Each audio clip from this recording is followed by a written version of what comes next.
Existe un lugar en el corazón profundo de México donde las leyendas se entrelazan con la realidad de maneras que desafían toda comprensión. Esta es la historia de un hombre común que heredó más que simples tierras abandonadas. Lo que descubrió en el fondo de un pozo olvidado cambiaría no solo su destino, sino el de toda una comunidad que había vivido bajo el yugo del silencio durante generaciones enteras.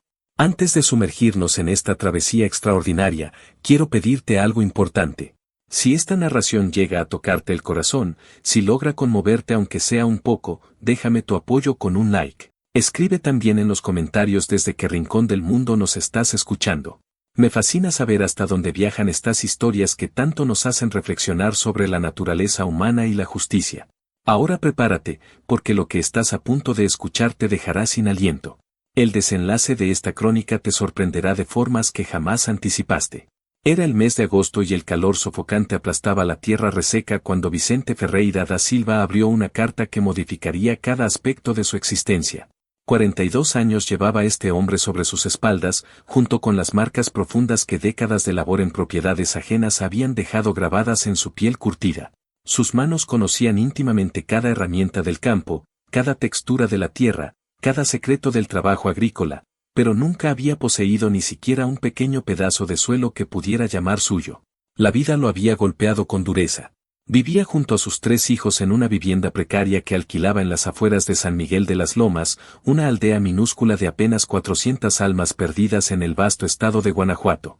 Dolores, su esposa amada, había partido de este mundo 3 años atrás, llevada por la fiebre amarilla, dejándolo solo con la pesada responsabilidad de criar a José, quien contaba 14 años, Carmen de 11, y el pequeño Rafael, que apenas había cumplido los 8. El dinero que ganaba como jornalero se evaporaba como agua en el desierto. La mitad se iba en el alquiler de aquella casucha miserable. La otra mitad desaparecía en tortillas, frijoles y lo mínimo indispensable para mantener a sus hijos con vida. No había espacio para lujos ni para descanso. Cada amanecer representaba otra batalla contra la supervivencia, otra jornada de trabajar hasta que el cuerpo rogaba por clemencia. La carta llegó de manera inesperada, portada por el delegado de la aldea, un hombre de barriga prominente llamado Esteban que masticaba tabaco constantemente mientras leía los nombres en voz alta frente a la notaría del pueblo. Vicente pasaba casualmente por la calle principal cuando escuchó su nombre completo pronunciado con una formalidad que le resultó completamente inusual. Vicente Ferreira da Silva, preséntese en la notaría de San Antonio de la Sierra el día 28 de este mes a las 10 de la mañana para la lectura del testamento del finado Tobías Ferreira da Silva. Las palabras lo detuvieron en seco como si hubiera chocado contra un muro invisible. Tobías, su tío abuelo, un hombre al que había visto tal vez 3 veces en toda su vida. Un ermitaño extraño que habitaba solo en un rancho abandonado a 2 días de camino cerca del río Colorado. Vicente apenas conservaba imágenes borrosas de su rostro, apenas sabía nada sobre él, excepto los rumores que circulaban entre los miembros de la familia como fantasmas susurrantes. Ese hombre perdió la razón hace años, decía su prima Josefa con expresión de disgusto. Vive hablando solo y cavando agujeros por toda la propiedad, como si buscara algo que únicamente él puede percibir o entender. San Antonio de la Sierra quedaba a casi 1 día y medio de travesía en carreta. Vicente no disponía de dinero para costear el transporte ni podía permitirse perder 2 días completos de trabajo, pero la convocatoria oficial era innegable. Ignorarla podría acarrear problemas serios con las autoridades locales. Además, en algún rincón profundo de su corazón maltratado, se atrevía a albergar una esperanza pequeña y frágil. Tal vez, solo tal vez, aquel tío extraño y solitario le había dejado algo que pudiera aliviar, aunque fuera mínimamente, el peso aplastante de su pobreza perpetua. Consiguió dinero prestado para la carreta compartida que realizaba la ruta 2 veces por semana. Dejó a sus hijos bajo el cuidado de doña Margarita, una vecina bondadosa que le debía algunos favores, y partió al amanecer de un lunes gris y sin promesas. El viaje resultó ser largo y polvoriento como una pesadilla interminable. La carreta traqueteaba violentamente por caminos repletos de piedras irregulares, levantando nubes enormes de tierra color ocre que se adherían a la piel sudorosa de los viajeros. Vicente compartía el espacio reducido con un comerciante de telas que no paraba de hablar, 2 mujeres que iban a visitar parientes lejanos y un anciano silencioso que dormitaba en cada curva del camino como si la vida ya no le interesara demasiado. Pasaron la noche en una posada precaria donde las pulgas competían ferozmente con las ratas por dominar los jergones de paja podrida. El olor era insoportable y el sueño prácticamente imposible. Llegó a San Antonio de la Sierra poco después del mediodía del martes, con el cuerpo dolorido y el espíritu exhausto. El pueblo era considerablemente más grande que San Miguel, con calles empedradas y una plaza central donde se erguía orgullosa una iglesia de torres blancas dedicada a San Antonio de Padua. La notaría ocupaba un edificio de adobe pintado de amarillo pálido, con ventanas de madera oscura y una placa de bronce junto a la puerta principal que brillaba bajo el sol implacable. Vicente entró limpiándose el polvo del sombrero gastado, sintiéndose completamente fuera de lugar. El interior era fresco y olía a papel viejo, tinta y años acumulados. Un hombre gordo con anteojos redondos que magnificaban sus ojos levantó la vista desde un escritorio completamente abarrotado de documentos amarillentos. Vicente Ferreira da Silva, preguntó con voz nasal que parecía provenir de su nariz más que de su garganta. Servidor, respondió Vicente con humildad. Llegas temprano. La lectura es mañana a las 10 de la mañana. Tienes donde pasar la noche. Vicente no tenía absolutamente nada, pero asintió de todos modos, sin querer parecer más miserable de lo que ya se sentía. Encontró un rincón en el establo de una posada donde el dueño le permitió dormir a cambio de limpiar los corrales al amanecer. Esa noche, acostado sobre paja que olía intensamente a caballo y estiércol, Vicente se preguntó qué diablos había hecho Tobías con su vida allá en aquel rancho solitario y olvidado por el mundo. La mañana siguiente amaneció con un cielo despejado que prometía un calor infernal. Vicente se lavó la cara en el bebedero de los animales, se peinó como pudo con los dedos y caminó hasta la notaría con el estómago apretado por los nervios. Cuando llegó, ya había 5 o 6 personas esperando en la pequeña sala de recepción. Reconoció algunos rostros vagamente, primos distantes, sobrinos, nietos como él, gente que compartía con Tobías únicamente los lazos más tenues y olvidados de sangre. A las 10 en punto de la mañana, el notario, que se presentó formalmente como don Fermín Oliveira da Silva, los hizo pasar a una sala con una mesa larga de madera oscura y sillas con respaldos tallados que hablaban de tiempos mejores. Todos se sentaron en silencio absoluto mientras don Fermín abría un sobre grande lacrado con cera roja que crujió al romperse. Testamento del señor Tobías Ferreira da Silva, vecino del rancho conocido como El Ojo Seco, término municipal de San Antonio de la Sierra, estado de Guanajuato. Fechado el 12 de marzo de 1852. El notario carraspeó sonoramente y comenzó a leer con voz monótona que parecía diseñada para adormecer a los presentes. El testamento empezaba con las fórmulas legales habituales que nadie realmente escuchaba. Yo, Tobías Ferreira da Silva, en pleno uso de mis facultades mentales y sin coacción de ninguna naturaleza. Vicente dejó de prestar atención a las palabras hasta que escuchó su propio nombre pronunciado claramente en medio del parloteo legal. Dejo la totalidad de mi propiedad, incluyendo el rancho conocido como El Ojo Seco, con todas sus construcciones, terrenos y pertenencias, a mi sobrino nieto Vicente Ferreira da Silva, hijo de mi sobrino José Ferreira, por ser el hombre de trabajo honesto y merecer una oportunidad que la vida no le dio. El silencio que siguió fue absoluto y pesado como plomo. Luego vinieron los murmullos, seguidos por risas ahogadas que sonaban más a burla que a alegría. Su prima Josefa fue la primera en romper el silencio con palabras. El Ojo Seco, ese lugar maldito. Prefiero vivir debajo de un puente a heredar esa pesadilla. Su primo Armando, un hombre de rostro afilado y bigote ralo que siempre parecía estar juzgando al mundo, soltó una carcajada seca y cruel. Vicente, mi pobre primo, te dejaron la peor pesadilla de todo Guanajuato. Ese rancho está embrujado. Nadie consigue quedarse allí más de 3 noches sin huir despavorido y aterrorizado. No es cosa de risa, intervino su tía Francisca, una mujer seca como rama de mezquite con ojos que habían visto demasiado. 3 familias intentaron vivir ahí después de que el viejo se volvió ermitaño. Las 3 huyeron como si el diablo mismo las persiguiera. La última familia, los Mendoza, salieron en medio de la noche dejando absolutamente todo atrás. Dijeron que escuchaban voces que salían del pozo seco, que veían sombras caminando entre los cuartos vacíos. La hija menor, una niña de apenas 7 años, empezó a tener pesadillas terribles. Despertaba gritando que había hombres ahogados queriendo salir desesperadamente del fondo del pozo. Vicente sintió un frío recorrerle la columna vertebral a pesar del calor sofocante que llenaba la sala. Don Fermín golpeó la mesa con los nudillos para restaurar el orden. Señores, por favor, esto es una lectura formal de testamento, no una sesión de cuentos de horror de pueblo. El señor Vicente, ¿acepta la herencia o la rechaza? Vicente miró los rostros alrededor de la mesa. Todos lo observaban con una mezcla peculiar de lástima y diversión cruel. Nadie quería aquel rancho maldito. Nadie lo envidiaría si aceptaba. Pero Vicente pensó en sus hijos esperándolo en casa. Pensó en la casucha alquilada donde pasaban las noches frías. Pensó en José, que ya tenía edad suficiente para trabajar la tierra si tuvieran tierra propia que trabajar. Pensó en Carmen, que merecía algo infinitamente mejor que crecer en la miseria perpetua. Pensó en Rafael, que aún conservaba ojos brillantes de esperanza a pesar de todo lo que la vida les había arrebatado. Acepto, dijo con voz firme que sorprendió incluso a él mismo. Más risas brotaron alrededor de la mesa, más murmullos de incredulidad y asombro. Don Fermín hizo un gesto de aprobación con la cabeza y comenzó a preparar meticulosamente los documentos de transferencia de propiedad. El proceso tomó casi 2 horas interminables.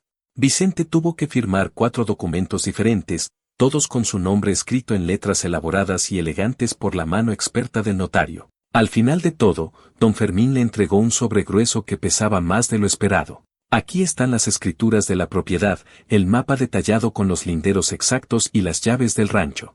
El señor Tobías fue encontrado muerto hace exactamente 3 semanas, sentado en una silla junto al pozo. Muerte natural, según determinó el médico local. Tenía 74 años.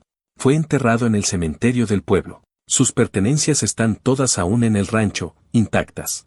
¿Cuánto terreno tiene exactamente?, preguntó Vicente intentando ignorar el murmullo constante y molesto de sus parientes. Don Fermín consultó un documento con atención. Según el registro oficial, 240 hectáreas. Pero debo advertirle, señor Vicente, que casi todo está en completo desuso. El rancho fue próspero hace décadas, pero ahora es solo tierra abandonada con construcciones cayéndose literalmente a pedazos. 240 hectáreas. Vicente jamás había imaginado poseer ni siquiera media hectárea. Aquel número era tan absurdamente grande que casi parecía irreal, como si perteneciera a un sueño imposible. Salió de la notaría con el sobre apretado firmemente contra el pecho, ignorando deliberadamente las risitas y comentarios sarcásticos de sus parientes que resonaban en sus oídos como abejas molestas. Mientras caminaba por las calles empedradas de San Antonio de la Sierra, bajo el sol absolutamente despiadado, una mezcla extraña de miedo profundo y esperanza frágil luchaba ferozmente en su pecho. El viaje de regreso a San Miguel de las Lomas fue incluso más largo y tortuoso que la ida. Vicente no podía dejar de pensar en lo que le esperaba en aquel lugar maldito. Voces surgiendo del pozo, sombras caminando entre los cuartos vacíos, familias completas huyendo en plena noche presa del terror. Pero también pensaba en 240 hectáreas de tierra propia, en la posibilidad, por primera vez en toda su vida, de no depender completamente de la voluntad de hacendados ricos que pagaban salarios de hambre diseñados para mantener a la gente en la miseria perpetua. Llegó a su casucha al anochecer del jueves, completamente exhausto. Los hijos lo recibieron con abrazos desesperados que casi lo tiran al suelo. Doña Margarita había sido bondadosa y atenta, pero Rafael había llorado todas las noches extrañando a su padre. Y Carmen había tenido que cuidar de él mientras José ayudaba con las tareas pesadas de la vecina para pagar el favor. ¿Qué pasó, papá?, preguntó José con ojos ansiosos y brillantes. ¿Qué te dejó el tío abuelo? Vicente se sentó en el único banco de la casucha y los llamó a los 3 para que se acercaran. Les contó absolutamente todo sin omitir detalles. El rancho abandonado, las 240 hectáreas de extensión, las advertencias terribles, las historias de familias que habían huido aterrorizadas. Cuando terminó su relato, los 3 lo miraban con expresiones completamente diferentes. José parecía emocionado y listo para la aventura. Carmen parecía asustada y al borde de las lágrimas. Rafael parecía confundido y perdido. ¿Vamos a vivir en una casa embrujada?, preguntó Carmen con voz temblorosa que partía el corazón. Vicente le acarició el cabello oscuro con ternura infinita.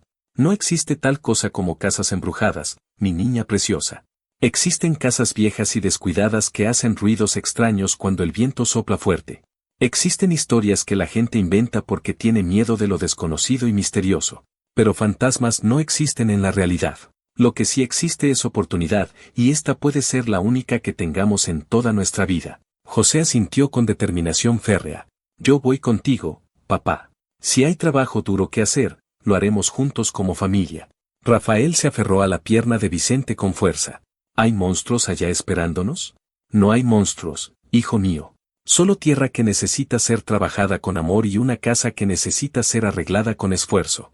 Esa noche, mientras los hijos dormían profundamente en el jergón de paja que compartían todos juntos, Vicente abrió con manos temblorosas el sobre que don Fermín le había entregado. Dentro estaban las escrituras amarillentas y frágiles como alas de mariposa, con sellos oficiales de tinta roja que parecían sangre seca. El mapa mostraba claramente los linderos exactos del rancho El Ojo Seco, que se extendían majestuosamente desde el río Colorado hasta una cadena de colinas bajas en el horizonte. La propiedad incluía tierras de cultivo, pastos extensos y bosques de encino. En el centro exacto del mapa, dibujado con tinta negra y mano temblorosa, había un círculo con la palabra pozo escrita justo al lado. Vicente estudió el mapa hasta que la llama de la vela se consumió completamente, dejándolo en la oscuridad. Cuando finalmente se acostó, soñó con aquel pozo misterioso. En el sueño estaba parado en el borde mismo mirando hacia abajo con fascinación y terror. El fondo era oscuro como boca de infierno abierta. Y desde aquella oscuridad impenetrable escuchaba voces susurrando su nombre una y otra vez. Despertó sudando copiosamente con el corazón acelerado como caballo desbocado. Afuera, los gallos ya cantaban anunciando el amanecer de un nuevo día. Vicente se levantó, se lavó la cara en la tinaja de agua y tomó una decisión irrevocable. Irían al rancho los cuatro juntos. Llevarían lo poco que tenían y enfrentarían lo que fuera necesario enfrentar, porque la alternativa era continuar en aquella casucha alquilada miserable, trabajando de sol a sol en tierras ajenas, muriendo lentamente de pobreza y desesperanza. Les tomó una semana completa prepararse para la mudanza. Vicente vendió los pocos muebles que poseían, pagó todas las deudas pendientes con doña Margarita y el dueño de la casucha, y compró provisiones básicas, frijoles, sal, maíz, manteca, velas suficientes para varias semanas. Consiguió prestada una carreta vieja tirada por un burro aún más viejo que parecía a punto de colapsar. En la madrugada de un lunes de septiembre, con el aire fresco y el cielo aún oscuro lleno de estrellas lejanas, la pequeña familia partió rumbo al rancho El Ojo Seco que los esperaba como destino inevitable. El viaje duró 2 días completos de travesía agotadora.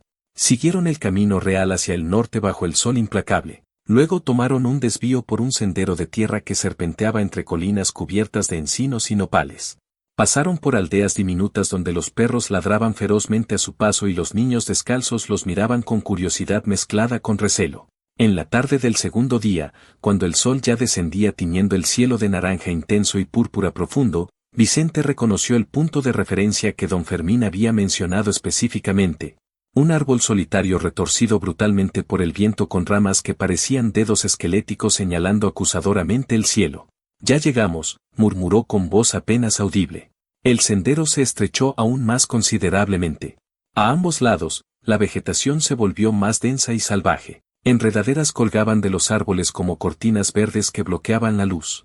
El sonido del río Colorado se hacía cada vez más cercano e intenso, un murmullo constante que parecía provenir de todas direcciones simultáneamente. Finalmente, después de un recodo cerrado y peligroso, el rancho apareció ante ellos como visión de pesadilla. Vicente detuvo la carreta bruscamente y los cuatro se quedaron mirando en silencio absoluto, sin poder procesar completamente lo que veían. El Ojo Seco era infinitamente peor de lo que cualquiera había imaginado en sus peores fantasías.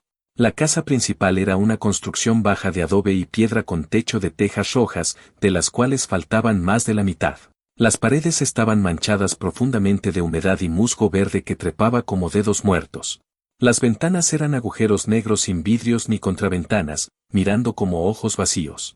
La puerta principal colgaba patéticamente de una sola bisagra, rechinando suavemente con la brisa como si gimiera de dolor. Alrededor de la casa había 5 o 6 construcciones más pequeñas, todas en estado similar de abandono total. Techos caídos, paredes agrietadas, madera podrida cubierta de hongos que brillaban extrañamente en la luz menguante. Pero lo que dominaba todo el paisaje, lo que inmediatamente captaba la atención y la sostenía con fuerza magnética imposible de resistir, era el pozo maldito. Estaba ubicado en el centro exacto del patio, a unos 20 metros de la casa principal. Era una estructura cilíndrica de piedra gris de aproximadamente 1,5 metros de altura con un diámetro de casi 2 metros. No tenía techo protector, no tenía polea ni cuerda, era simplemente un círculo de piedra antigua abriéndose hacia la oscuridad subterránea como boca hambrienta. Incluso a distancia considerable, incluso bajo la luz menguante del atardecer, Había algo profundamente perturbador en aquel pozo que no podía explicarse racionalmente. Era como si emanara una presencia invisible pero innegable. «Papá, no me gusta nada este lugar», susurró Carmen aferrándose al brazo de Vicente con fuerza desesperada. «Es solo una casa vieja abandonada, mi niña. Mañana con la luz plena del día se verá completamente diferente y menos aterradora». Pero mientras pronunciaba aquellas palabras de consuelo, Vicente sentía el peso opresivo de la atmósfera del lugar. El aire estaba cargado de algo indefinible que no podía nombrar con palabras. Silencio. Pero no el silencio normal y natural del campo.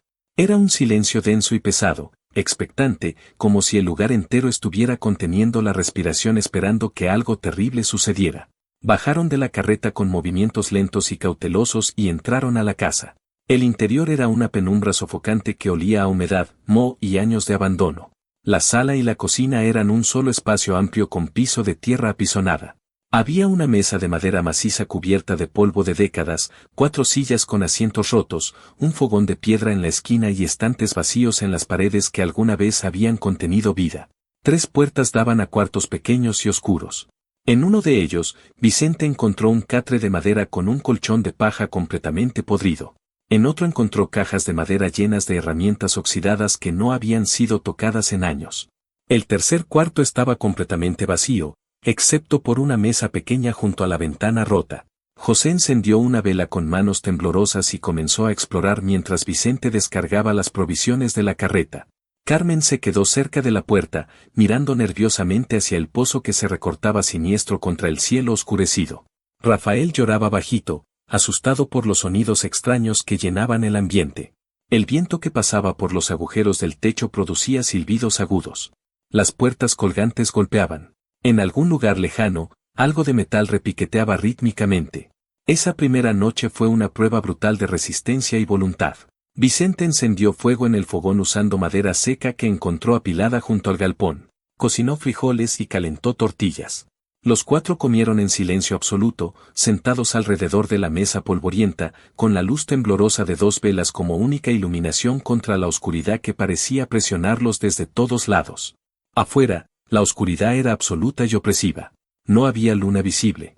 Las estrellas parecían distantes y frías, como si miraran pero no se preocuparan. Cuando llegó la hora de dormir, extendieron las mantas que habían traído en el cuarto más grande. Los 4 se acostaron juntos muy apretados, con Vicente en el borde exterior como protector de su familia. Rafael se durmió primero, agotado completamente por el llanto. Carmen tardó mucho más, sobresaltándose violentamente con cada sonido mínimo. José permanecía despierto mirando fijamente el techo oscuro donde las vigas crujían ominosamente. Vicente también permanecía completamente despierto escuchando cada ruido con todos sus sentidos en alerta máxima. El viento gemía pasando por las grietas numerosas. Las puertas golpeaban con ritmo irregular. Los árboles susurraban secretos en idioma incomprensible. Y debajo de todos esos sonidos naturales, casi imperceptible pero definitivamente presente, había otro sonido mucho más inquietante. Un murmullo bajo y constante, como agua corriendo o como voces lejanas conversando en idioma que no podía distinguir. Venía directamente del pozo. Vicente cerró los ojos con fuerza y se obligó a no prestar atención a aquello. Son solo ruidos naturales explicables, se dijo a sí mismo. El viento haciendo eco en el fondo del pozo vacío, nada más que eso. Solo física y naturaleza. Pero el murmullo continuó durante toda la noche interminable y Vicente durmió muy poco, si es que durmió algo. El amanecer trajo alivio inmediato y bendito.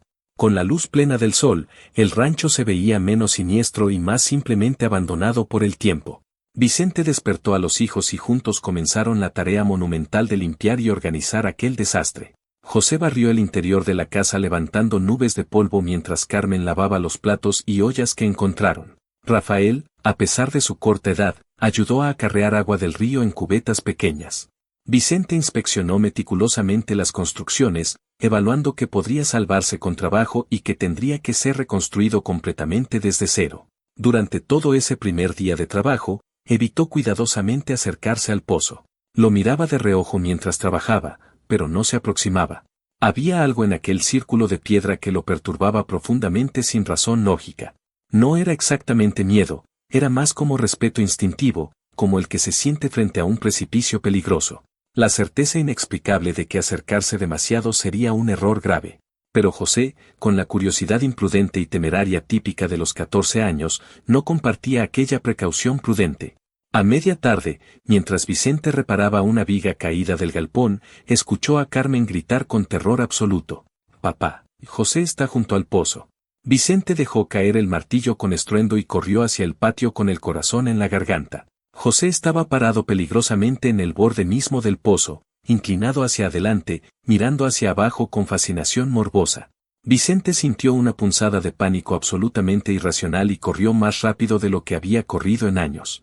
«José, aléjate inmediatamente de ahí», gritó con urgencia que no podía controlar. José se volvió sorprendido por la urgencia extrema en la voz de su padre. Solo estaba mirando, papá. Quería ver qué tan profundo era exactamente. Vicente lo agarró del brazo con fuerza y lo jaló lejos del pozo sin delicadeza. Su corazón latía tan acelerado que pensó que explotaría. «No quiero que ninguno de ustedes se acerque nunca a ese pozo». ¿Me entendieron perfectamente? Está viejo. Las piedras pueden estar sueltas. Si alguien cayera ahí dentro sería imposible sacarlo. Pero papá, protestó José con lógica adolescente. No es tan peligroso realmente. Las piedras están bastante firmes y además el pozo no es tan profundo como pensaba. Vi claramente el fondo. Vicente lo miró fijamente con ojos muy abiertos. ¿Viste el fondo? Sí, respondió José con naturalidad. Hay como 5 o 6 metros de profundidad solamente. Hay piedras sueltas en el fondo y algo más extraño. Parecía como un bulto grande o un cofre antiguo. No pude ver bien porque está muy oscuro, pero hay definitivamente algo artificial ahí abajo. Vicente soltó el brazo de su hijo lentamente y se volvió hacia el pozo con nueva perspectiva. Caminó lentamente hasta el borde y se obligó a mirar hacia abajo superando su aprensión. La luz del sol de la tarde penetraba parcialmente la oscuridad. Los lados eran de piedra gris húmeda, cubierta de musgo en algunas partes. El fondo, tal como José había dicho, estaba a unos 5 o 6 metros. No era un pozo profundo para los estándares normales. Y efectivamente, allá en el fondo, entre piedras sueltas y tierra compactada, había algo oscuro que parecía ser un objeto hecho por mano humana. Vicente sintió un escalofrío recorrerle la espalda. Aquel objeto no debería estar ahí. Los pozos secos, cuando se abandonaban, se llenaban de escombros naturalmente con el paso del tiempo, pero aquel bulto tenía forma demasiado definida, demasiado regular, como si alguien lo hubiera colocado ahí intencionalmente. Como si alguien hubiera querido ocultarlo del mundo. Está bien, dijo Vicente finalmente con voz controlada. Pero aún así quiero que se mantengan alejados. Es peligroso de todas formas. Esa noche, después de que los hijos se durmieron profundamente exhaustos por el trabajo del día, Vicente salió de la casa con una vela protegida cuidadosamente en un farol de vidrio. Caminó hasta el pozo y se quedó parado en el borde, mirando hacia la oscuridad impenetrable. El murmullo que había escuchado la noche anterior parecía más fuerte ahora, más insistente, como si subiera desde el fondo llevado por corrientes invisibles. «¿Qué hay ahí abajo?», murmuró para sí mismo hacia el vacío. No obtuvo respuesta, obviamente, pero la pregunta se había plantado firmemente en su mente y sabía con certeza absoluta que no lo dejaría en paz hasta que encontrara la respuesta completa.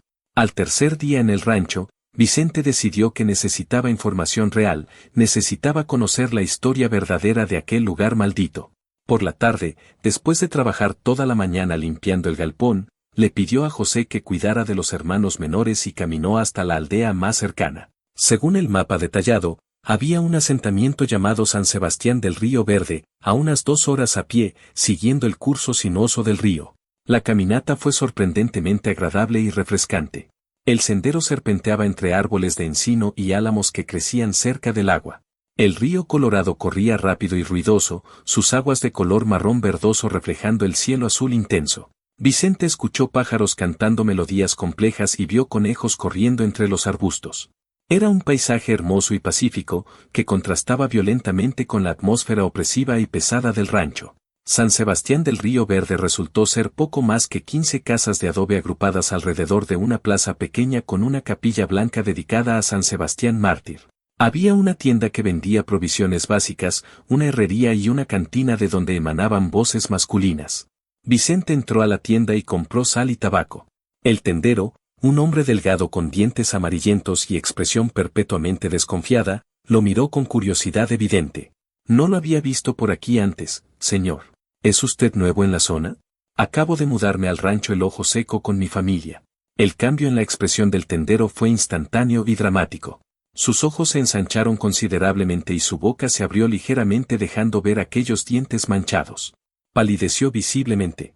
El Ojo Seco, repitió con voz apenas audible, como si pronunciar el nombre pudiera invocar algo terrible. Era de mi tío abuelo. Me lo dejó en herencia hace poco. El tendero hizo la señal de la cruz con mano temblorosa. Que Dios lo proteja, señor. Ese lugar tiene historia terrible. Cosas malas sucedieron ahí. Por eso estoy aquí precisamente, respondió Vicente con firmeza. Quiero conocer esa historia completa. El tendero miró alrededor de la tienda vacía nerviosamente y bajó la voz hasta convertirla en susurro conspirador. Debería hablar con don Agustín. Él es el único que quedó vivo de los tiempos en que aquel lugar era próspero y lleno de vida. Vive en la última casa del camino, la que tiene el techo de paja.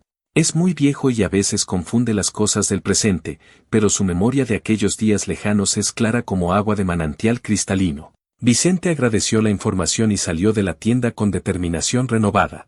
Encontró la casa que el tendero había descrito con precisión. Era una construcción humilde pero bien cuidada, con flores silvestres de colores brillantes creciendo junto a la puerta. Tocó firmemente y esperó con el corazón acelerado. Después de un largo momento que pareció eterno, la puerta se abrió lentamente y un anciano apareció en el umbral como aparición del pasado. Don Agustín debía tener más de 80 años fácilmente. Era pequeño y encorvado por el peso de las décadas, con piel oscura marcada por 1000 arrugas que contaban historias de sol y trabajo.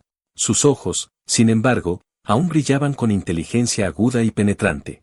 Usaba sombrero de paja viejo y ropa remendada múltiples veces, pero impecablemente limpia. Sí, preguntó con voz áspera pero no hostil. Buenos días, don Agustín. Me llamo Vicente Ferreira da Silva. Acabo de mudarme al rancho El Ojo Seco con mis hijos y me dijeron que usted conoce la historia verdadera del lugar. El anciano estudió a Vicente durante un largo momento que se sintió como evaluación profunda, como si estuviera midiendo si este hombre merecía conocer los secretos enterrados. Finalmente asintió con la cabeza lentamente. Pase. Si va a escuchar esa historia completa, más vale que se siente cómodamente. Va a tardar un buen rato. El interior de la casa era fresco y ordenado con cuidado meticuloso. Don Agustín señaló una silla de madera junto a una mesa pequeña. Vicente se sentó mientras el anciano preparaba café en un fogón de barro con movimientos lentos pero seguros. Cuando ambos tenían tazas humeantes en las manos, don Agustín se sentó frente a Vicente y suspiró profundamente como si estuviera a punto de abrir una puerta que había mantenido cerrada durante demasiado tiempo. El Ojo Seco, comenzó con voz que tomaba tono de narrador. Hace mucho tiempo que no escucho ese nombre pronunciado en voz alta por nadie. La mayoría de la gente por aquí prefiere fingir que ese lugar simplemente no existe en absoluto. ¿Por qué?, preguntó Vicente inclinándose hacia adelante. Porque ese lugar representa lo peor de la naturaleza humana, lo más oscuro que llevamos dentro. Codicia desenfrenada, traición sangrienta, asesinato a sangre fría. Todo lo malo que un hombre puede hacerle a otro hombre sucedió en aquel rancho maldito. Don Agustín bebió su café lentamente, saboreándolo, como reuniendo pensamientos dispersos por el tiempo. Luego comenzó a hablar y su voz tomó el tono hipnótico de alguien que ha contado la misma historia muchas veces pero nunca deja de sentir su peso aplastante. Esto que voy a contarle sucedió hace más de 30 años, allá por 1820. En aquellos tiempos distantes, esta área era próspera y llena de vida. El camino real pasaba cerca y los convoys comerciales se detenían regularmente para descansar y reabastecerse. El rancho El Ojo Seco pertenecía a un hombre llamado Coronel Rodrigo García de León. Era un hombre imponente, alto y fuerte como roble, con bigote negro perfectamente cuidado y modales de militar disciplinado. Había servido con distinción en las guerras de independencia y tenía conexiones poderosas con gente importante en la capital. El coronel García vivía en aquel rancho con su esposa, doña Isabel, y sus 3 hijos, 2 varones robustos y una niña pequeña. El rancho era la envidia de toda la comarca completa. 240 hectáreas de tierra fértil, ganado de calidad, cultivos abundantes, trabajadores leales. El coronel era dueño absoluto de todo lo que la vista alcanzaba desde cualquier dirección. Yo era muchacho en aquel entonces, continuó don Agustín con ojos perdidos en el pasado. Tal vez 12 o 13 años solamente. Mi padre trabajaba para el coronel como vaquero. Vivíamos en una de las casuchas que rodeaban la casa principal. Había unas 15 familias trabajando allí. Todos dependíamos completamente del coronel para sobrevivir. El rancho prosperaba porque tenía agua abundante y confiable. El pozo en el centro del patio nunca se secaba, ni siquiera en los veranos más brutales. Dicen que alcanzaba una veta subterránea que venía directamente del río Colorado. El agua era limpia, fría y deliciosa. El coronel decía que aquel pozo era la bendición divina que hacía todo posible, y tenía razón absoluta. Mientras otros ranchos sufrían terriblemente en épocas de sequía, nosotros siempre teníamos agua suficiente. Don Agustín hizo una pausa dramática y bebió más café. Sus ojos se habían vuelto distantes, perdidos completamente en recuerdos de décadas pasadas. Pero en 1828 algo cambió radicalmente. El coronel comenzó a comportarse de manera extraña, inquietante. Pasaba horas completamente solo caminando por la propiedad con mapas antiguos en las manos. Despidió a varios trabajadores de confianza sin explicación alguna. Comenzó a realizar excavaciones en varios puntos del terreno sin sentido aparente. Pozos de prueba, decía cuando alguien se atrevía a preguntar, buscando algo importante. Los rumores comenzaron a circular rápidamente entre los trabajadores. Algunos decían que el coronel había encontrado oro en las colinas. Otros susurraban que había descubierto una mina de plata. Lo que fuera, el coronel lo mantenía en secreto absoluto y celoso. Contrató a 2 hombres de fuera para ayudarlo, extranjeros que nadie conocía. Nadie sabía de dónde venían exactamente ni qué idioma hablaban correctamente. Trabajaban exclusivamente de noche, cavando y buscando algo en las sombras. Mi padre me contó que veía al coronel salir de madrugada con aquellos 2 hombres extranjeros cargando herramientas pesadas y linternas de aceite. Iban hacia la zona norte de la propiedad, cerca del límite con las colinas rocosas. Regresaban al amanecer sucios y completamente exhaustos, pero con expresiones extrañas en los rostros, como si hubieran encontrado algo absolutamente extraordinario. Entonces, una noche de octubre de 1830, aquellos 2 hombres desaparecieron completamente. Simplemente se evaporaron como humo. El coronel dijo que habían terminado el trabajo contratado y se habían ido a buscar fortuna en otro lugar, pero nadie los vio partir. Nadie escuchó caballos en la noche. Era como si la tierra los hubiera tragado completamente. La voz de don Agustín se volvió más baja, casi un susurro tembloroso. Vicente tuvo que inclinarse hacia adelante para escuchar cada palabra. Las esposas de aquellos hombres vinieron a buscarlos desesperadas.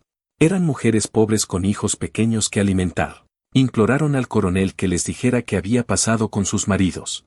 El coronel las echó de la propiedad a gritos violentos. Les dijo que sus maridos eran borrachos irresponsables, que probablemente estaban en alguna cantina de otra ciudad gastando dinero en alcohol y mujeres. Pero las mujeres no se dieron por vencidas fácilmente. Fueron directamente al delegado de San Antonio de la Sierra y presentaron denuncia formal. El delegado vino personalmente al rancho a interrogar al coronel. Yo estaba allí aquel día, escondido detrás del galpón escuchando todo. El coronel le ofreció al delegado una bolsa pesada de monedas de oro, monedas brillantes que nadie había visto antes en toda la región. El delegado tomó la bolsa sin vacilar y se fue montado en su caballo. Las denuncias desaparecieron misteriosamente. Después de aquello, el coronel se volvió aún más recluido y paranoico. Pasaba días enteros encerrado en la casa sin salir. Su esposa, doña Isabel, comenzó a lucir preocupada y demacrada. La vi varias veces con los ojos rojos e hinchados de tanto llorar. Los niños estaban claramente asustados. El ambiente en el rancho se volvió pesado, opresivo, como si una tormenta terrible estuviera por estallar. Mi padre decidió sabiamente que era tiempo de irnos de allí. Dijo que algo muy malo estaba sucediendo y que no quería que nuestra familia estuviera cerca cuando explotara finalmente. Recogimos nuestras pocas pertenencias y nos fuimos una madrugada de noviembre sin despedirnos. Otras 2 familias hicieron exactamente lo mismo en las semanas siguientes. Y entonces, en la noche del 15 de diciembre de 1830, el coronel Rodrigo García de León y toda su familia completa desaparecieron sin dejar rastro. Vicente sintió como si el aire se le escapara completamente de los pulmones. ¿Desaparecieron? ¿Cómo es posible? Don Agustín asintió lentamente con expresión sombría. Se evaporaron como humo en el viento. Los trabajadores que quedaron despertaron aquella mañana y la casa estaba completamente vacía. Las camas estaban hechas con cuidado. Había comida preparada en el fogón, aún tibia. Ropa tendida en los cordeles. Era como si todos hubieran decidido salir a dar un paseo tranquilo y nunca regresaran jamás. Buscaron durante días interminables. Enviaron grupos de búsqueda al río, a las colinas, a todos los caminos. Absolutamente nada. Ni rastro, ni señal, ni pista. La familia entera se había desvanecido completamente de la faz de la tierra. Las teorías comenzaron inmediatamente, por supuesto. Algunos decían que el coronel había asesinado a su familia y luego se había suicidado tirando todos los cuerpos al río. Otros decían que habían huido en medio de la noche escapando de algo terrible. Los más supersticiosos decían que era castigo divino, que Dios había castigado al coronel por sus crímenes llevándoselo a él y a toda su familia. Pero yo sé la verdad real, agregó don Agustín con voz cargada de significado. Y su tío abuelo Tobías también la sabía. Vicente se inclinó aún más hacia adelante con el corazón acelerado. ¿Cuál es la verdad? Don Agustín se levantó con esfuerzo visible y caminó lentamente hasta una caja de madera en la esquina del cuarto. Revolvió entre papeles viejos y amarillentos y regresó con un sobre que parecía tener décadas de antigüedad. Lo colocó cuidadosamente sobre la mesa frente a Vicente. Esto me lo dio doña Isabel 3 días antes de desaparecer para siempre. Me encontró en el mercado de San Antonio, me jaló a un callejón oscuro y me entregó este sobre con manos temblorosas. Me dijo, Agustín, guarda esto con tu vida. Si algo me sucede, si desaparezco o muero, entrega esto a las autoridades de la capital. No confíes en nadie de aquí. Todos están comprados. Estaba absolutamente aterrorizada, temblando de pies a cabeza como hoja en el viento. Vicente abrió el sobre con manos que temblaban incontrolablemente. Dentro había una carta escrita con caligrafía femenina, elegante pero apresurada, como si hubiera sido escrita con urgencia. La tinta estaba desvanecida por el tiempo, pero aún perfectamente legible. Comenzó a leer en voz alta para que don Agustín también pudiera escuchar las palabras que había guardado durante décadas. ¿A quién corresponda? Mi nombre es Isabel Mendoza de García, esposa del coronel Rodrigo García de León. Escribo esta carta porque temo profundamente por mi vida y la de mis hijos inocentes. Mi esposo cometió crímenes terribles y temo que pronto cometerá más. Hace 2 años, mi esposo descubrió algo extraordinario en nuestra propiedad. Un filón de plata absolutamente pura en las colinas del norte. Es la veta más rica que jamás se haya encontrado en esta región completa. En lugar de registrarlo legalmente con las autoridades de la corona como debía, mi esposo decidió ocultarlo completamente. Contrató a 2 mineros extranjeros para que lo ayudaran a extraer la plata en secreto absoluto. Durante meses trabajaron exclusivamente de noche, sacando plata del filón. Mi esposo acumuló una fortuna inmensa, cajas y cajas de plata pura que escondía en lugares que se negó a revelarme. Pero los mineros comenzaron a exigir más pago. Querían participación justa en las ganancias. Mi esposo se negó rotundamente. Una noche de octubre, mi esposo llevó a aquellos 2 hombres a trabajar como siempre. Regresó solo al amanecer. Tenía manchas de sangre en la camisa. Cuando le pregunté aterrorizada qué había pasado, me dijo que habían tenido un accidente en la mina, que una pared había colapsado, que los hombres habían quedado enterrados bajo toneladas de roca. Pero yo sé que mintió. Yo sé en mi corazón que los asesinó a sangre fría y escondió sus cuerpos para que nadie los encontrara jamás. Desde entonces, mi esposo ha estado cada vez más paranoico y violento. Teme que alguien descubra su secreto terrible. Teme que las autoridades investiguen. Dice que necesitamos irnos, ir lejos donde nadie pueda encontrarnos jamás. Pero yo tengo miedo. Si es capaz de asesinar a aquellos hombres inocentes, ¿qué le impide asesinarnos a mí y a nuestros hijos para mantener el secreto absolutamente seguro? He escondido documentos importantes en un lugar donde él nunca los encontrará. Escrituras de la propiedad, mapas detallados del filón, registros completos de toda la plata extraída. Si algo me sucede, estos documentos probarán la verdad. El lugar donde los escondí es seguro, donde el agua una vez corrió abundante, pero ahora está completamente seca. Que Dios nos proteja a todos. Isabel Mendoza de García. 12 de diciembre de 1830. Vicente terminó de leer y levantó la vista hacia don Agustín con ojos llenos de lágrimas. El anciano lo observaba con expresión grave. ¿Por qué nunca entregó esto a las autoridades como ella pidió? Don Agustín suspiró profundamente. Lo intenté con todas mis fuerzas, créame. Fui a San Antonio de la Sierra. El delegado se negó completamente a recibirme. Dijo que el caso estaba cerrado, que la familia probablemente había huido y que no valía la pena perseguirlos. Me amenazó con meterme en la cárcel si seguía haciendo escándalo público. Después fui hasta Guanajuato capital. Pasé semanas enteras intentando desesperadamente hablar con alguien que me escuchara. Finalmente, un secretario me dijo la verdad cruel. El coronel García había pagado a gente muy poderosa, había sobornado a jueces y políticos importantes. Nadie iba a investigar su desaparición bajo ninguna circunstancia. Entonces, ¿qué pasó realmente con la familia?, preguntó Vicente. Mi teoría, y la teoría de muchos otros, es que huyeron exitosamente. El coronel reunió toda la plata que había acumulado, cargó a su familia en carretas en medio de la noche y huyó a algún lugar lejano. Probablemente cambió de nombre completamente. Probablemente comenzó nueva vida en otra ciudad o incluso en otro país completamente. Dejó el rancho atrás porque ya no lo necesitaba para nada. Tenía suficiente plata para vivir como rey el resto de su vida. ¿Y los documentos que doña Isabel mencionó, dónde los escondió exactamente? Don Agustín señaló la carta con dedo tembloroso. Dice claramente que los puso donde el agua una vez corrió, pero ahora está seca. Tardé años en comprender el significado, pero finalmente llegué a la conclusión obvia. El pozo. El pozo del rancho se secó poco después de que la familia desapareció misteriosamente, como si la veta subterránea de agua hubiera cambiado de curso. Desde entonces, ese pozo ha estado completamente seco. Por eso el lugar se llama el Ojo Seco. Vicente sintió como si acabaran de golpearlo brutalmente en el estómago. Los documentos. El bulto que José había visto en el fondo del pozo. Todo cobraba perfecto sentido ahora. Su tío abuelo Tobías llegó al rancho unos 10 años después de la desaparición, continuó don Agustín. Compró la propiedad por casi nada. Nadie más la quería. El lugar tenía reputación terrible de estar maldito. Familias que intentaban vivir allí huían después de pocas semanas. Decían que escuchaban voces, que veían sombras, que los niños tenían pesadillas horrendas. Pero yo creo firmemente que todo eso era superstición alimentada por culpa colectiva. La gente sentía que aquel lugar era testigo de crímenes terribles y el miedo transformó esa sensación en historias de fantasmas y espíritus. Tobías vivió completamente solo allí durante décadas. Era un hombre extraño, pero no malvado. Creo que él también buscaba los documentos. Creo que sabía la historia y quería encontrar evidencia. Pero nunca lo logró.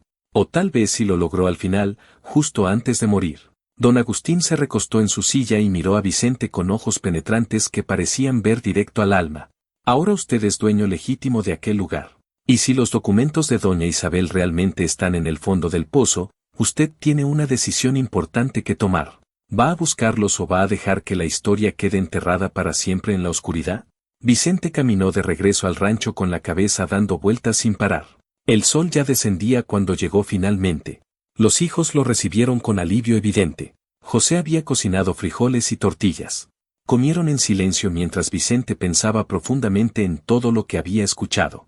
Esa noche, después de que los 3 hijos se durmieron profundamente, Vicente salió de la casa con una linterna de aceite.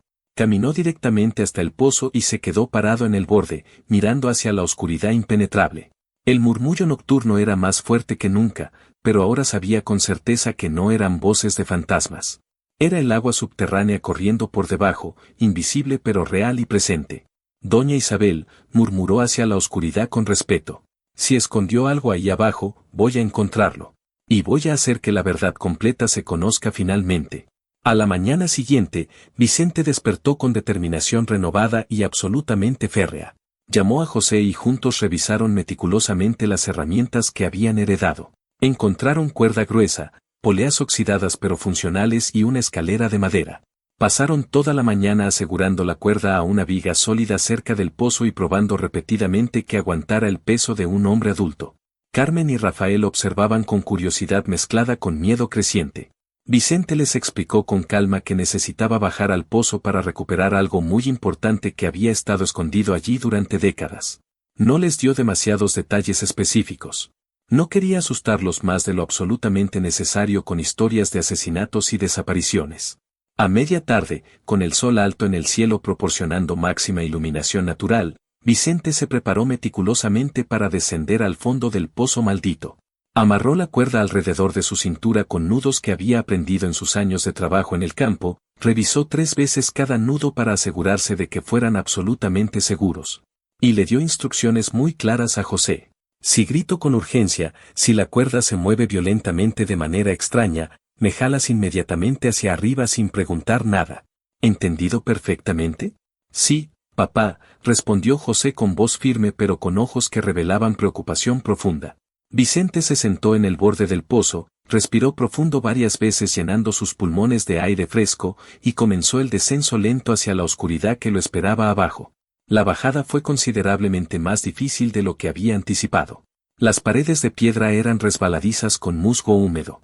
La cuerda se tensaba y aflojaba de manera irregular haciendo difícil mantener el equilibrio. La oscuridad aumentaba dramáticamente con cada metro que descendía. Arriba, el círculo de luz se volvía más y más pequeño. Abajo, la oscuridad lo esperaba como boca hambrienta lista para devorarlo. 5 metros, 6 metros. Los pies de Vicente finalmente tocaron fondo con un sonido sordo. Estaba parado sobre piedras sueltas y tierra húmeda que se hundía ligeramente bajo su peso.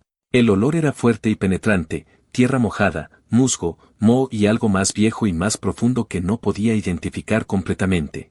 Levantó la linterna que había traído amarrada a su cintura y miró cuidadosamente alrededor. El fondo del pozo era perfectamente circular, del mismo diámetro que la boca superior. Las paredes estaban completamente cubiertas de líquenes verdes y marrones que brillaban húmedos.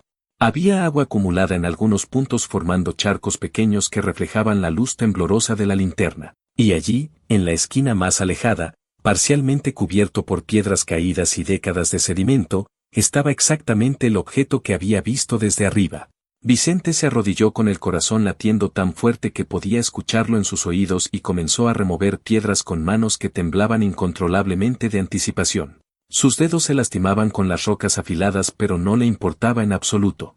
Finalmente, después de quitar docenas de piedras pesadas que habían estado allí por generaciones, el objeto quedó completamente expuesto a la luz. Era un baúl de tamaño mediano, tal vez medio metro de largo por 30 centímetros de ancho.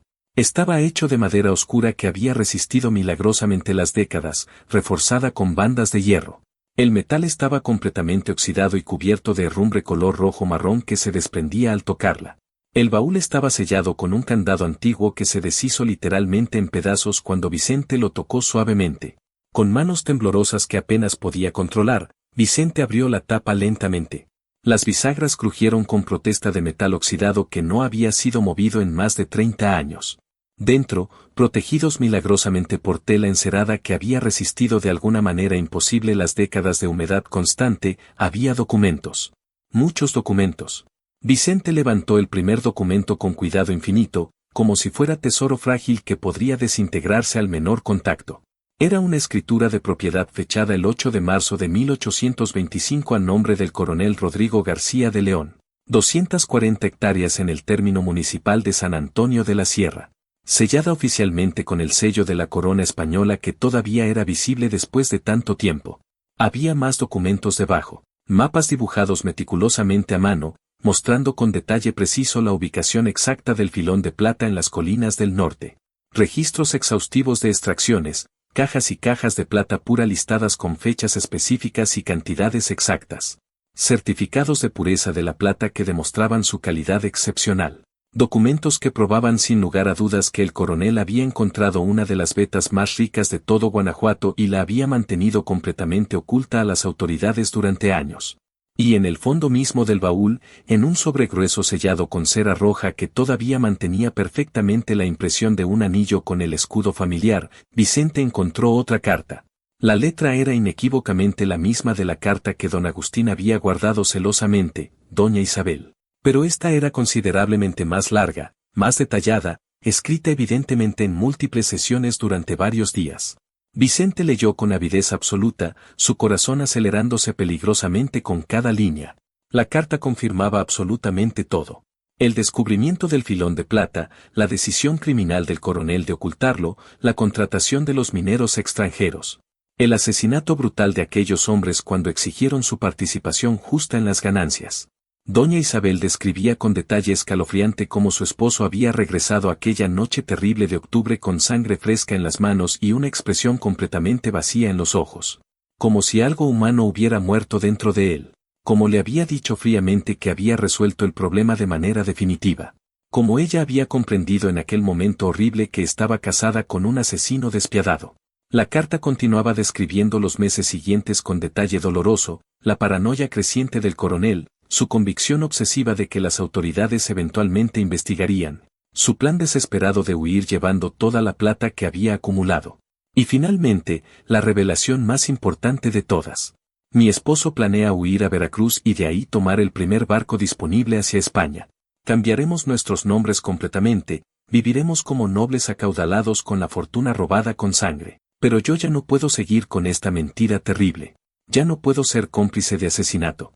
He tomado estos documentos y los he escondido donde sé que resistirán el paso del tiempo. Que algún día alguien los encuentre. Que algún día la verdad completa se sepa finalmente.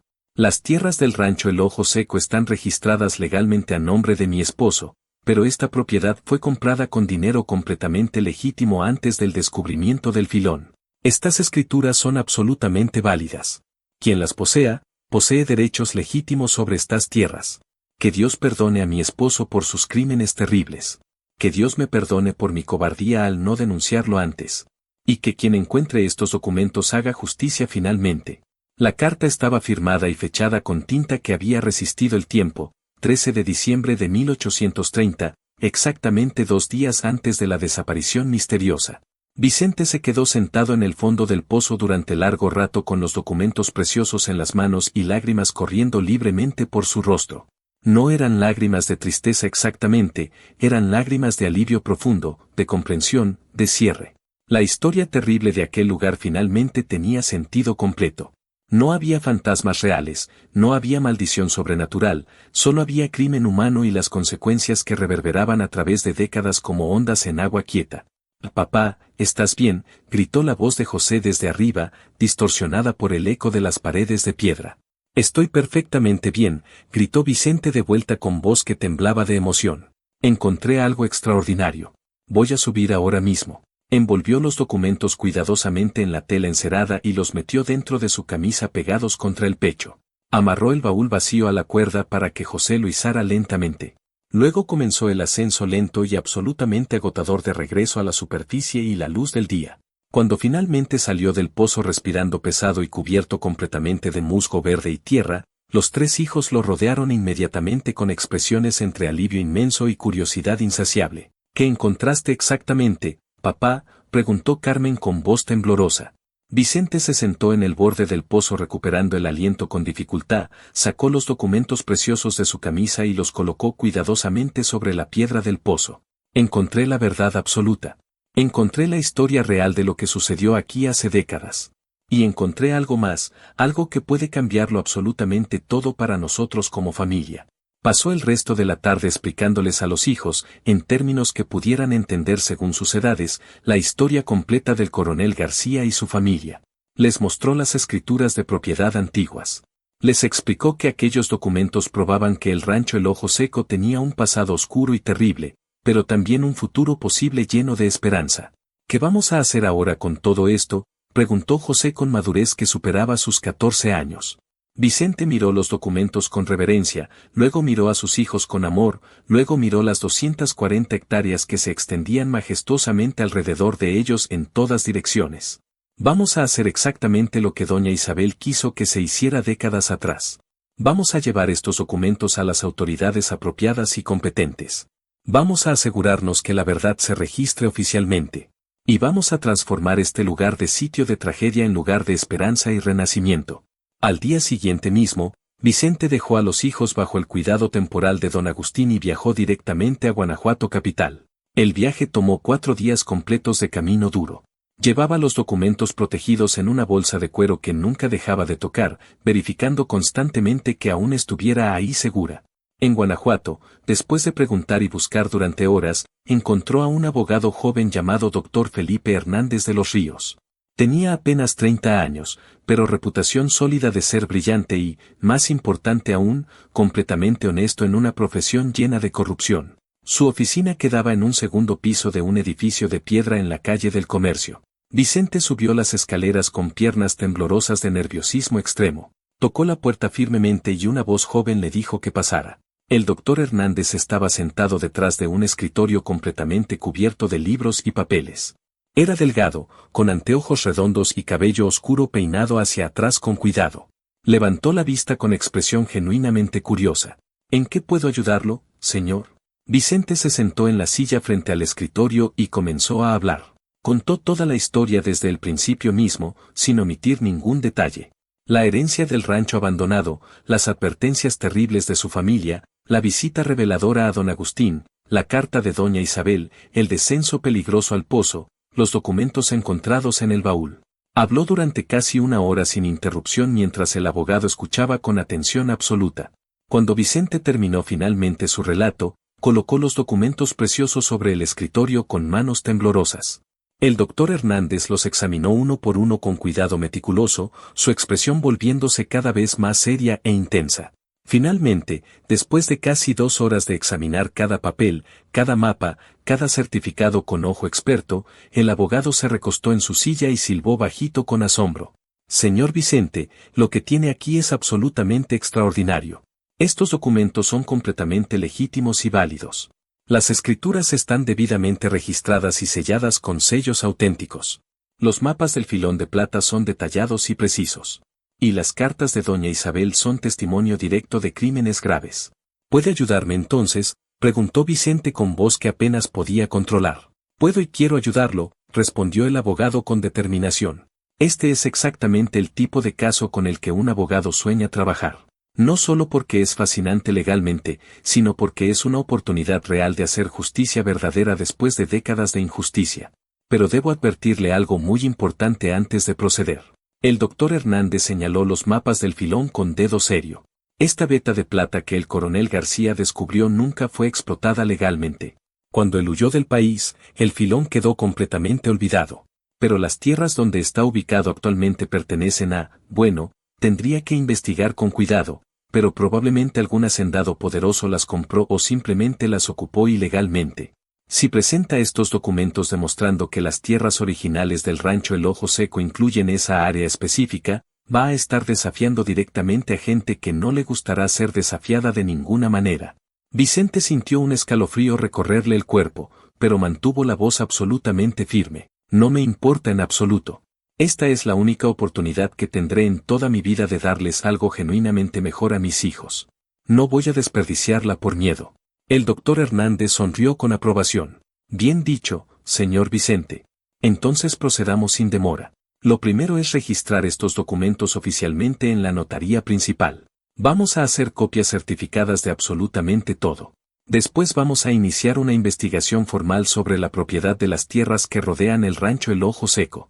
Y finalmente, si descubrimos que alguien está ocupando ilegalmente tierras que legítimamente le pertenecen a usted, iniciaremos una acción judicial de reintegración de posesión. ¿Cuánto costará todo esto?, preguntó Vicente preocupado. Mis honorarios serán exactamente 15% de cualquier tierra recuperada exitosamente. Las costas procesales las adelanto yo personalmente y las recuperamos del otro lado si ganamos el caso. ¿Le parece justo este arreglo? Vicente extendió la mano con gratitud. Más que justo. Es generoso. Se estrecharon las manos firmemente y comenzó así una batalla legal épica que se extendería durante casi 6 meses completos de tensión constante. El doctor Hernández trabajó con precisión absolutamente quirúrgica. Primero llevó a Vicente a la notaría principal de Guanajuato, donde todos los documentos fueron examinados cuidadosamente por 3 notarios diferentes. Los 3 confirmaron sin lugar a dudas su autenticidad completa. Las escrituras fueron registradas oficialmente a nombre de Vicente como heredero legítimo de Tobías, quien había sido el último propietario legal del rancho El Ojo Seco. Luego comenzó la investigación meticulosa sobre las tierras circundantes y aquí fue donde descubrieron el problema serio. Las colinas del norte, exactamente donde el coronel García había descubierto el filón de plata, estaban ahora bajo control absoluto de un hombre llamado don Sebastián Rodríguez de la Cruz. Era un comendador extremadamente poderoso con más de 1000 hectáreas bajo su dominio personal, 30 trabajadores leales y conexiones políticas que llegaban hasta Ciudad de México misma. Había registrado aquellas tierras en su nombre en 1845, alegando compra de propietarios anteriores no identificados. Pero los mapas originales del rancho El Ojo Seco mostraban claramente sin ambigüedad que aquellas colinas específicas eran parte integral de las 240 hectáreas originales. Don Sebastián estaba ocupando ilegalmente casi 80 hectáreas que legítimamente pertenecían a Vicente por derecho de herencia. El doctor Hernández preparó la demanda con cuidado absolutamente meticuloso.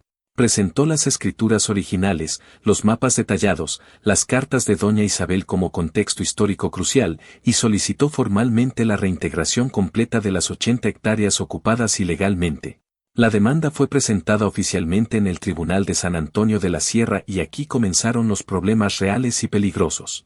Vicente había regresado al rancho después de registrar los documentos en Guanajuato. Estaba trabajando arduamente en reparar el techo de la casa cuando, 3 días después de presentar la demanda, recibió su primera visita amenazante del comendador poderoso. Era media tarde cuando escuchó el sonido inconfundible de muchos caballos aproximándose rápidamente. Vicente dejó el martillo y bajó del techo con cautela. 5 jinetes entraban al patio del rancho con actitud claramente amenazante. El líder era un hombre de unos 50 años, alto y corpulento, con bigote negro perfectamente cuidado y ropa obviamente cara.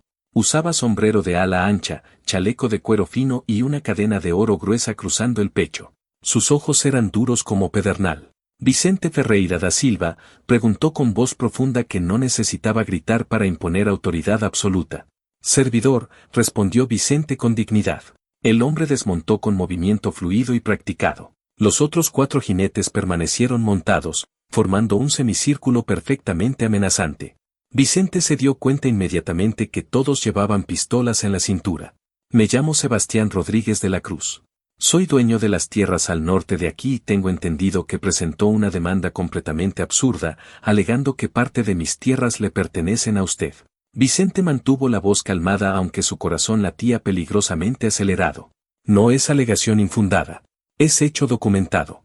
Tengo escrituras que demuestran claramente que esas tierras eran parte del rancho El Ojo Seco desde 1825. Don Sebastián se acercó hasta quedar a menos de 1 metro de distancia. Era considerablemente más alto que Vicente y usaba esa ventaja para intimidar mirándolo desde arriba con desprecio. Escrituras viejas no significan absolutamente nada. Yo trabajo esas tierras hace casi 10 años. Las compré legalmente. Están registradas en mi nombre. Tengo documentos. Las compró de alguien que no tenía derecho legal a venderlas, respondió Vicente sin retroceder ni 1 centímetro. El rancho nunca fue dividido. Nunca fue vendido legalmente después de que el coronel García desapareció. Los ojos de don Sebastián se estrecharon peligrosamente. Tiene lengua muy suelta para alguien en su posición tan vulnerable. ¿Sabe quién soy? ¿Sabe cuánto poder tengo en esta comarca completa? Sé que tiene poder considerable. Pero también sé que tengo la razón y la ley de mi lado. Don Sebastián sonrió, pero era sonrisa sin alegría alguna, pura amenaza calculada.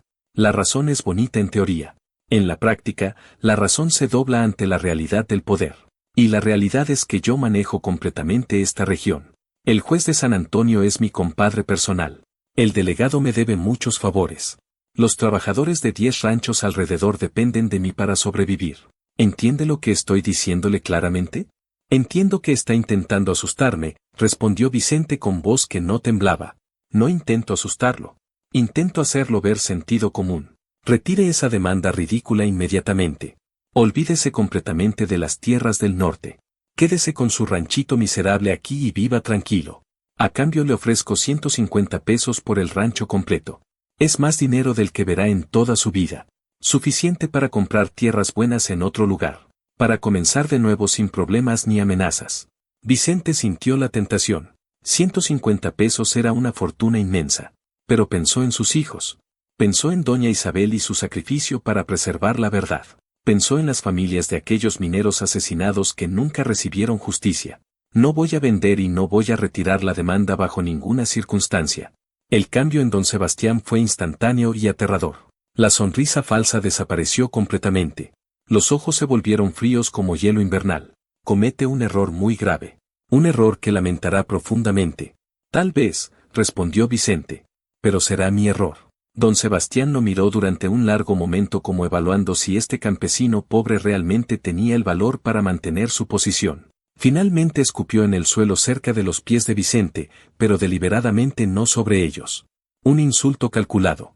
Cuando las cosas se pongan difíciles, y créame que se pondrán muy difíciles, recuerde que tuvo oportunidad de hacer esto por las buenas. Montó su caballo con movimiento brusco y se fue al galope levantando polvo. Los otros 4 jinetes lo siguieron obedientes. El polvo levantado por los cascos tardó varios minutos en asentarse completamente. José había observado todo desde la ventana de la casa con miedo en los ojos. Salió corriendo. Papá, ¿quién era ese hombre tan amenazante? Alguien que no está acostumbrado a escuchar la palabra no, respondió Vicente. Pero va a tener que acostumbrarse eventualmente. Las semanas siguientes fueron tensas y llenas de peligro constante. El juez de San Antonio de la Sierra, tal como don Sebastián había advertido con precisión, era claramente su aliado comprado. Retrasó la audiencia 3 veces con excusas variadas. Perdió documentos.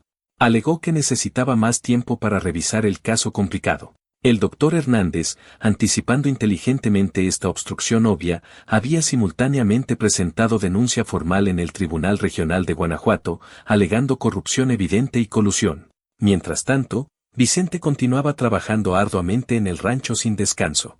Con la ayuda constante de José, reparó el techo de la casa completamente, limpió los galpones hasta dejarlos funcionales, comenzó a plantar cultivos en las tierras más cercanas y fértiles del río. Carmen ayudaba con la cocina y el cuidado atento de Rafael. Lentamente pero seguramente, el rancho comenzaba a parecer genuinamente habitable, a parecer un hogar real. Don Agustín se convirtió en visitante frecuente y querido. El anciano se había encariñado profundamente con la familia y traía provisiones de San Sebastián del Río Verde. También traía noticias importantes del pueblo. Los rumores sobre la demanda se habían esparcido como fuego por toda la comarca. La gente hablaba constantemente. Algunos admiraban el valor extraordinario de Vicente. Otros lo consideraban loco por desafiar a don Sebastián. Una noche, don Agustín llegó con expresión extremadamente preocupada. Vicente, necesito advertirte algo grave. Don Sebastián está absolutamente furioso. Está diciendo abiertamente que vas a arrepentirte, que nadie desafía su autoridad y sale impune. Que diga lo que quiera, respondió Vicente. Tengo la ley de mi lado. La ley está bien en papel, mi amigo.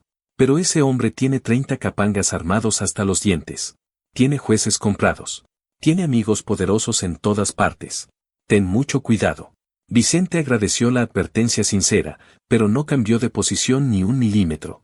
Ya había llegado demasiado lejos para dar marcha atrás ahora. La segunda visita de don Sebastián llegó una noche de luna nueva, casi 2 meses después de la primera. Vicente escuchó los caballos antes de verlos. Muchos caballos. Demasiados. José, lleva a Carmen y Rafael a la casa de don Agustín ahora mismo, ordenó Vicente. Pero papá, protestó José. Ahora. Por la parte trasera. Corran y no miren atrás bajo ninguna circunstancia. Los hijos obedecieron asustados, huyendo por la puerta trasera de la casa hacia el sendero que llevaba a San Sebastián del Río Verde. Vicente salió al patio con una lámpara de aceite en la mano. La escena que lo esperaba era aterradora. Más de 20 jinetes formaban un semicírculo amenazante frente a la casa. Todos llevaban antorchas encendidas. El patio estaba iluminado con luz roja anaranjada danzante que creaba sombras monstruosas que se movían como demonios. Don Sebastián estaba al frente montado en un caballo negro magnífico.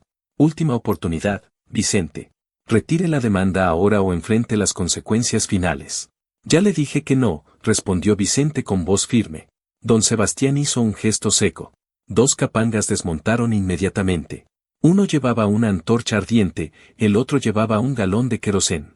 Se acercaron a la casa con intención obvia y aterradora. Voy a quemar su casa con usted dentro si es necesario, dijo don Sebastián con voz fría como muerte. Será un accidente trágico. Una lámpara derribada. Fuego que se propagó demasiado rápido. Nadie cuestionará mi versión de los hechos. Y sus hijos quedarán huérfanos. Vicente sintió terror real por primera vez, pero mantuvo la voz firme. Si prende fuego, haré que todo el mundo sepa la verdad completa. Iré hasta Ciudad de México si es necesario. Gritaré su nombre en cada plaza. Lo haré sinónimo de asesino y ladrón. Palabras vacías de hombre muerto, respondió don Sebastián. Pero antes de que don Sebastián pudiera dar la orden final, una voz surgió de la oscuridad más allá del círculo de luz de las antorchas. Yo no haría eso si fuera usted, don Sebastián. Todos se volvieron sorprendidos. De la oscuridad emergieron figuras, muchas figuras. Don Agustín al frente apoyándose en su bastón, pero detrás de él venían más personas. Muchas más. El herrero de San Sebastián del Río Verde con su martillo grande, el tendero con un palo grueso, trabajadores de ranchos vecinos con machetes y hoes, mujeres con palos y piedras, familias enteras que habían sufrido bajo el dominio de don Sebastián durante años. Eran casi 30 personas. No estaban armadas con pistolas como los capangas de don Sebastián, pero su número y su determinación visible eran completamente claros. Don Agustín habló con voz que temblaba de edad, pero era absolutamente firme en convicción. Todos aquí hemos sufrido por tus abusos durante años, Sebastián. Tierras robadas, salarios no pagados, amenazas constantes, violencia. Pero esto se acaba hoy definitivamente. Si le haces daño a Vicente o a su familia, todos nosotros seremos testigos. Y esta vez el crimen será tan público que ni tus jueces comprados podrán salvarte.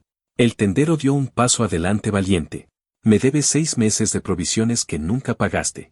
El herrero agregó con voz temblorosa, tomaste 20 hectáreas de mi padre hace 5 años. Lo amenazaste hasta que firmó papeles cediendo la tierra por casi nada. Una mujer con delantal manchado gritó, mi esposo trabajó para ti 2 años completos. Cuando pidió su salario acumulado, tus capangas lo golpearon brutalmente y lo echaron. Murió de las heridas 3 semanas después. Más voces se sumaron. Historia tras historia de injusticias acumuladas. Don Sebastián miró alrededor evaluando la situación cuidadosamente. Sus capangas eran más y estaban mejor armados, pero esto era completamente diferente. Esto era público. Había testigos. Había una multitud que ya no tenía miedo. Van a arrepentirse de esto, escupió don Sebastián las palabras con veneno. Todos ustedes. Tal vez, respondió don Agustín. Pero hoy no. Hoy vas a montar tu caballo y vas a irte. Y vas a dejar a Vicente en paz de ahora en adelante. Don Sebastián miró a Vicente con odio puro y concentrado. Esto no termina aquí de ninguna manera. Nunca dije que terminaría, respondió Vicente. Solo dije que no voy a rendirme nunca. Don Sebastián jaló las riendas violentamente, haciendo que su caballo se encabritara dramáticamente. Luego se dio vuelta y se fue al galope furioso. Sus capangas lo siguieron en desorden, las antorchas desapareciendo en la noche como estrellas fugaces. La multitud permaneció inmóvil hasta que el sonido de los cascos se desvaneció completamente en la distancia. Luego, lentamente comenzaron a dispersarse. Pero antes de irse, cada uno se acercó a Vicente personalmente. El herrero le apretó el hombro con fuerza. El tendero le dio una bolsa con provisiones. La mujer del delantal lo abrazó con lágrimas en los ojos.